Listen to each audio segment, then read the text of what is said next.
Okay, so we all know about the YouTube AI identification program. That's always going to be a lot of fun. So, as we all know, YouTube is doing its age verification. And so far, people are saying that it is happening. Some people are saying that they're not liking it. And many YouTubers are pushing back against it. So, there's two things to take away, and there's another thing as well that's really getting me angry, and that is the Writers Guild aims to organize where work is. Now, this is the Writers Guild of America. And look, before we talk about AI and AI identification and censorship, I want to address the Writers Guild of America. All right. This is the same group that has, again, in 1954, formed to bring screenwriters and TV writers under one union umbrella. Well, right now, Hollywood is bleeding, okay? Hollywood is going under. One can argue that those protests that happened in 2024 and even before then has led Hollywood to make extremely drastic actions that's still causing it to bleed in the red. Will the big studio collapse one day happen? Absolutely. But they're trying to go into YouTube spaces now, okay? And that means YouTube, verticals, and a creator economy. So the WGA West political candidates are talking about unionizing influencer-led companies and vertical dramas. Is the new frontier as labor-friendly as Hollywood? And I would say the Writers Guild of America is going to get some pushback. They are going to get a lot of pushback from a lot of content creators and a lot of these influencer companies too.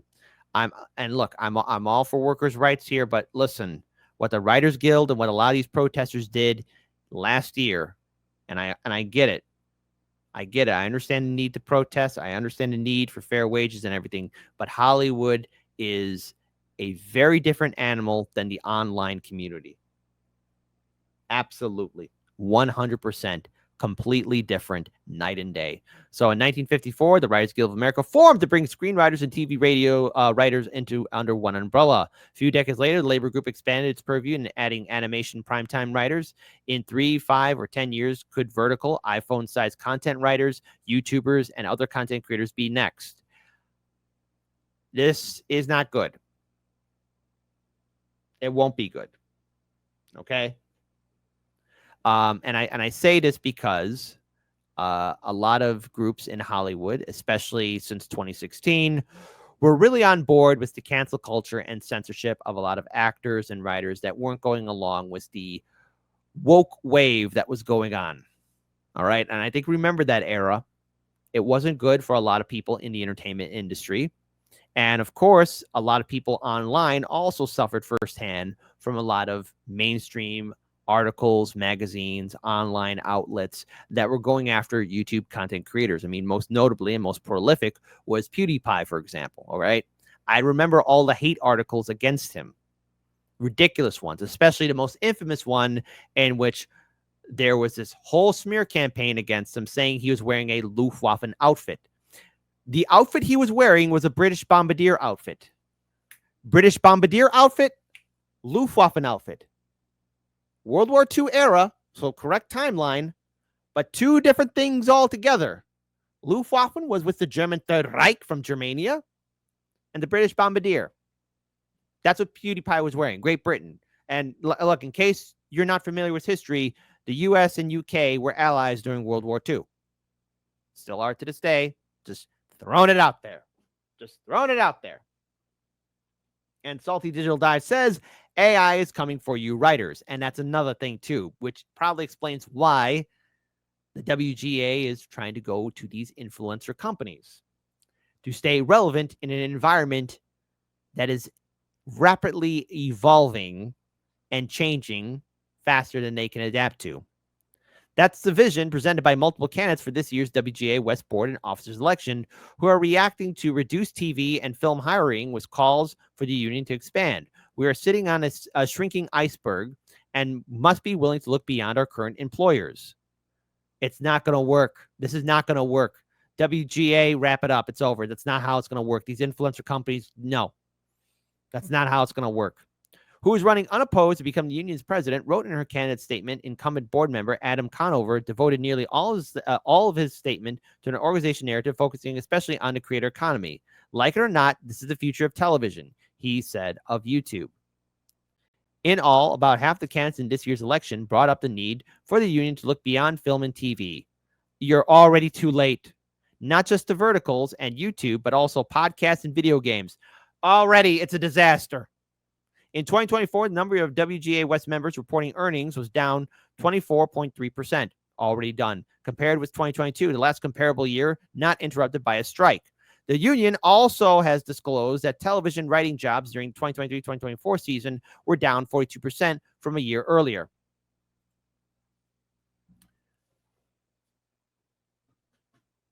I'm going to be clear on this, all right?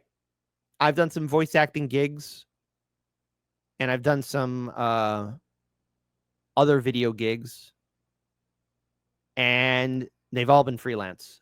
Like, there's been a lot of issues with a lot of these union groups.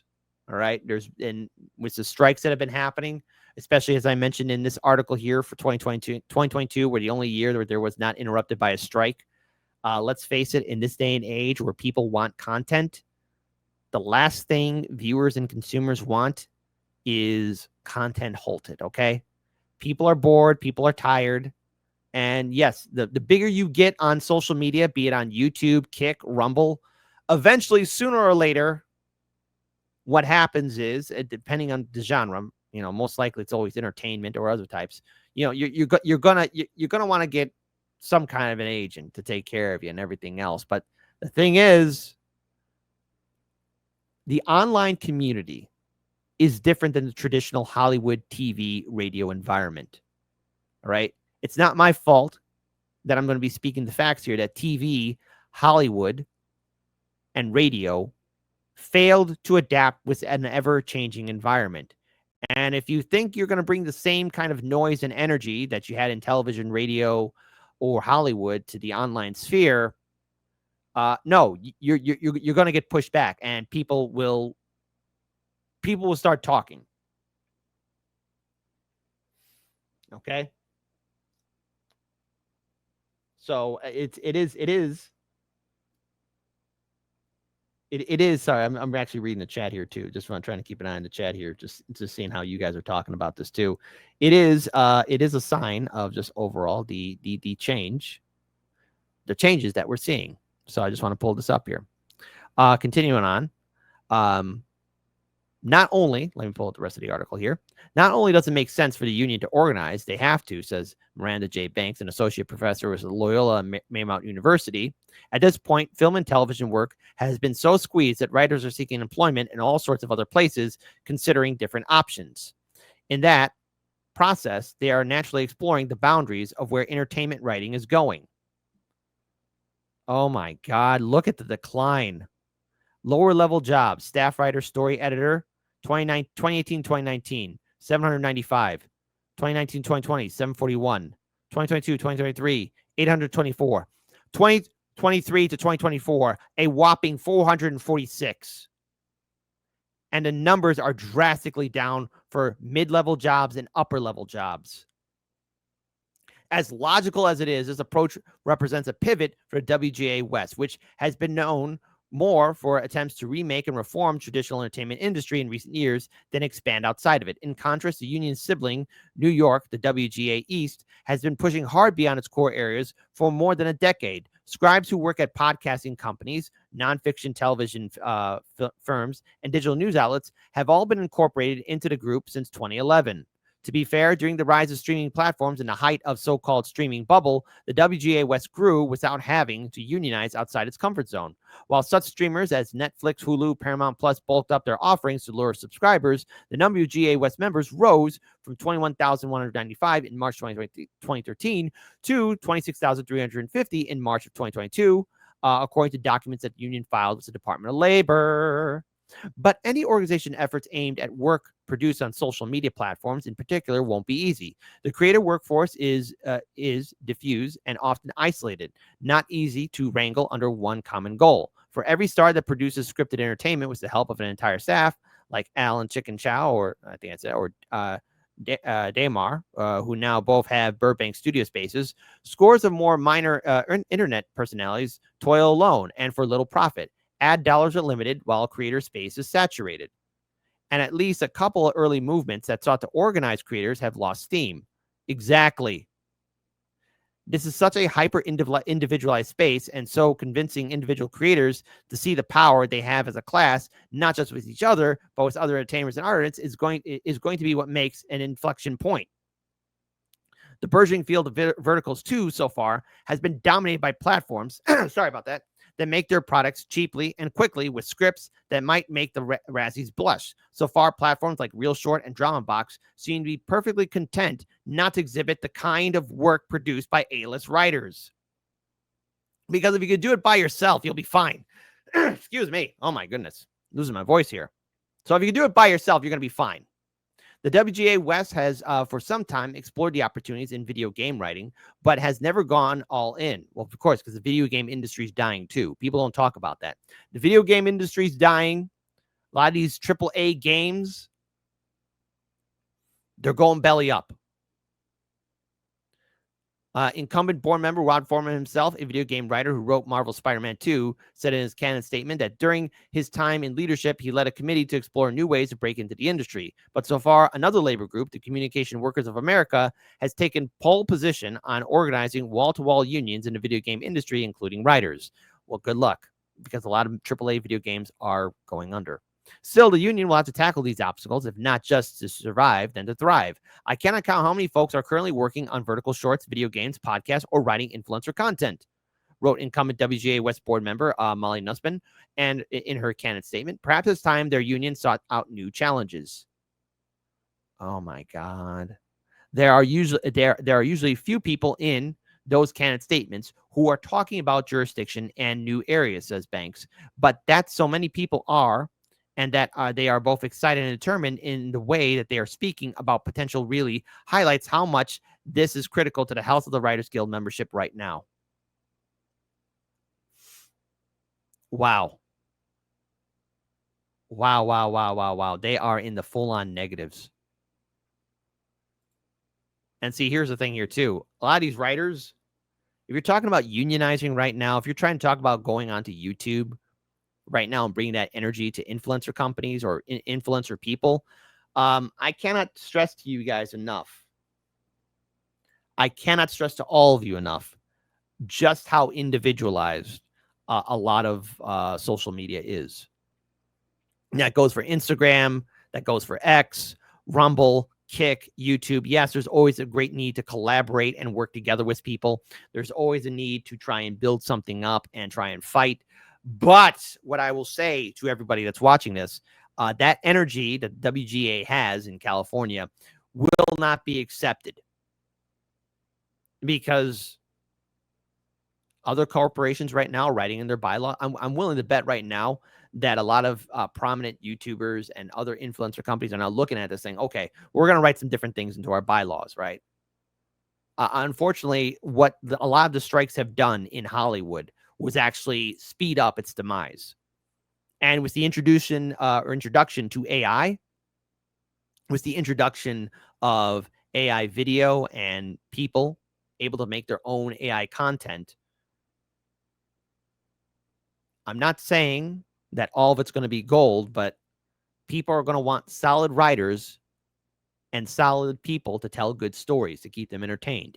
I mean, unless there's going to be a full-on collapse of the entire technologically advanced human civilization, people are going to want to be entertained. People are going to hear stories. And the last thing they want is something that's at least going to make their day a little bit better, be on hiatus. That's just how it is. The online space is way different than real life. And there are many individual content creators, while they would maybe like to hire a staff or maybe have people on their team, knowing how those strikes impacted major multi-billion-dollar studios, I mean, people who are just struggling day in, day out, or either that just able to get enough to get by, it's not going to be the gravy train that the WGA thinks it is. They move too slow, and many of their actions, again, has led to the downfall. Because here's the thing: here's AI. American YouTubers users fight back as AI analyzes watch history and demands ID. So this is something that we got to deal with here, and this is something I don't think the WGA realizes here too. That there is going to be a full-on change with the YouTube community space, and I'm willing to bet it's going to impact other areas as well. So there you go. So YouTube's new AI-powered age estimation system is sparking backlash among users who say the platform is unfairly restricting content and demanding invasive personal data. The tool, which rolled out in the US on August 13th, uses AI to decide if a user is under 18, even if their Google account says otherwise. It analyzes account age, viewing history, search terms, and video categories to make the call. Those flagged as underage will see restricted content, have well-being tools enabled, lose personal ads, and be shielded from so-called problematic videos. The only way to appeal: hand over government ID selfie or a credit card for age verification. This has privacy experts concerned, calling the whole process creepy. So in other words, if YouTube doesn't believe that you're an adult, they're going to want your credit card or your state ID or your driver's license. I would go on to say that this is going to hurt YouTube. So again, if you want to unionize the social media sphere, some are hitting YouTube financially, canceling premium subscriptions, and encouraging others to use browsers like Brave to bypass ads. On Reddit, one user's cancellation post gained traction as more viewers vowed to follow suit, though many were convinced it was a drop in the bucket and wouldn't be enough to cause change. Privacy advocates remain skeptical of YouTube's assurances. The company has only said it won't use ID or payment credit card for ads, leaving critics convinced it could be stored for other purposes. With petitions growing and premium cancellations mounting, YouTube may soon face a bigger fight than expected, not just over privacy, but over who gets to decide if you're an adult. So you can't just walk into the online space now into thinking that you could do this, WGA. All right? You just can't go ahead and think that this is all good. Because, again, consumers, the reason why TV and Hollywood are also failing too is because everyone's online now. And you have a lot of different types of genres, including in real life creators, all right, who do like 4 to 6 hour live streams. Because I could see the brilliant idea of, well, we need to decide how long a person can do a live stream for, do this for, do that for. That's not going to go good, okay? You know, this, yes, is the online space oversaturated with a lot of content? It is, but it's a competitive market, and those that are able to survive and adapt and bring in common sense and do consistent content are able to survive. For a long time, Hollywood and everyone associated with it, television and everyone associated with it, cable and everyone associated with it, radio and everyone associated with it, snubbed their nose at the online community. Only now, as consumers' tastes have changed and people are looking for everything online, are the traditional outlets and all the organizations connected to them, be it by adaptation or by proxy, are now looking at the online sphere. But there's some problems with the online sphere that many of them do not even think about, or I will say this, don't even care. None of us want to be ID checked to watch content on our phones or on our laptops or on our computers. None of us want to deal with any more rules and regulations. None of us don't want to deal with any more censorship. And all these same people who snub their nose looking at us, many of them in 2015 were either indifferent or were happy to cheer on the online cancel culture because it was easy to bully. Not anymore. And now that the traditional systems are all dying, do you look to the online sphere? Good luck. You are not prepared for the battles to come your way.